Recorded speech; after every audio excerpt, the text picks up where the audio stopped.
had someone ask me about using a warping paddle to warp multiple ends at the same time. So this is how I do it. The first thing I do is my setup. I usually use a warping board like this on an easel, which I find really convenient. It means that I can set the height how I want to.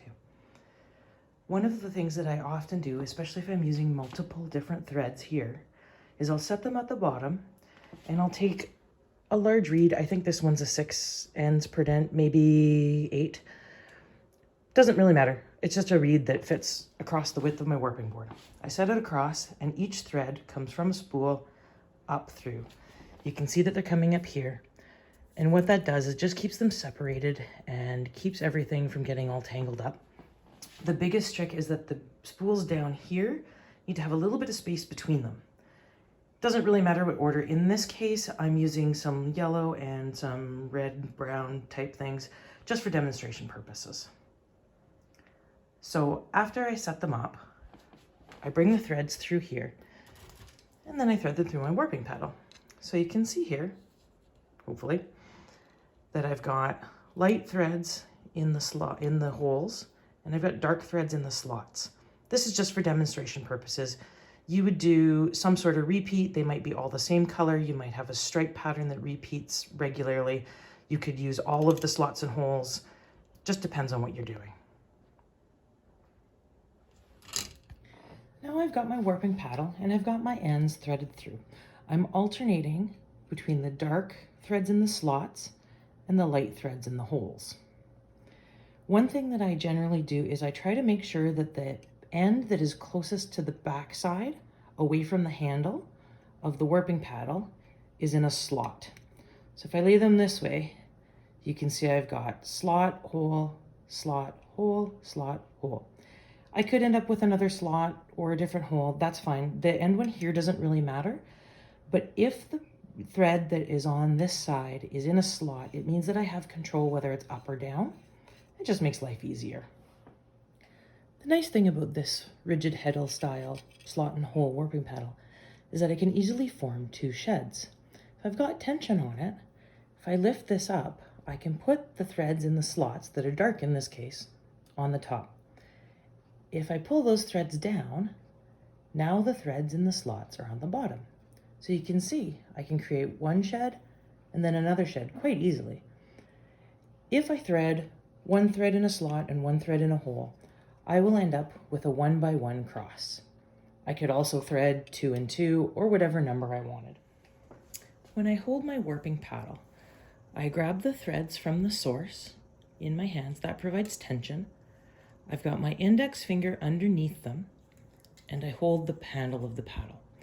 This means that I can use this index finger as a lever. I can lift it up to bring the slot threads up, and I can take it down to bring the slot threads down. This control is very important because it means that I control where that thread position is, either on top or underneath of a peg. All right, let's start measuring.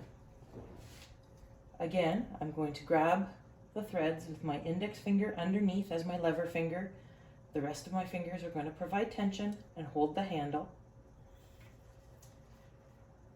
I'm just going to take this knot, put it over the first peg. I'm just going to hold it. In this case, my left hand is my helper hand.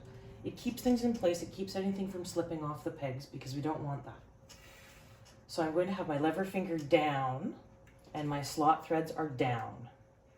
Now, to form my cross, my lever finger goes up. My slot threads are now up. And I put it over the peg. I'm going to work my way down the warping board until I get to the length that I want. Then I'm going to come back up. When I'm using a warping paddle, I'm regularly pushing my threads back. It just gives me a little bit more peg length to work with. It gives me a little bit more space. When I come up here, I'm going to turn the paddle. I want my slot threads up on top, so I'm going to have my lever finger up. Here's my slot threads. Then I want them on the bottom. I'm going to put my lever finger down so that my slot threads are on the bottom. And now they're on the bottom. I'm just going to use my left helper hand to push them over. I warp around, and now I'm back to the beginning. So So this helper hand on my left hand is really important for this because it means that when I'm putting things on the pegs, I can move this warping paddle out 90 degrees. If I did this without my hand there, of course it would just come off the peg. We don't want that. That's a disaster waiting to happen. So again, I've got my lever finger down, my slot threads are down, I lift my lever finger, my slot threads are up, I go around the pegs, I work my way down, then I come back up, I turn the paddle, I want my slot threads up, so my lever finger's up. Now I want my slot threads down, my lever fingers down. I go around the last peg, and now I'm back to the start.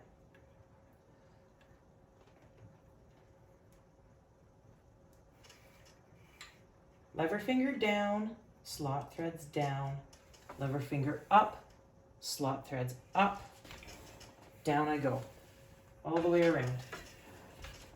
Push my threads back in place, flip it, lever finger up, slot threads up, lever finger down, slot threads down. Around the corner, back to the beginning. When I get to the end, I'll simply cut the threads here, tie a knot so to keep tension, and then I'll go ahead and I'll tie my cross in place, any choke threads, just as I would any other warp. I hope that's helpful to you.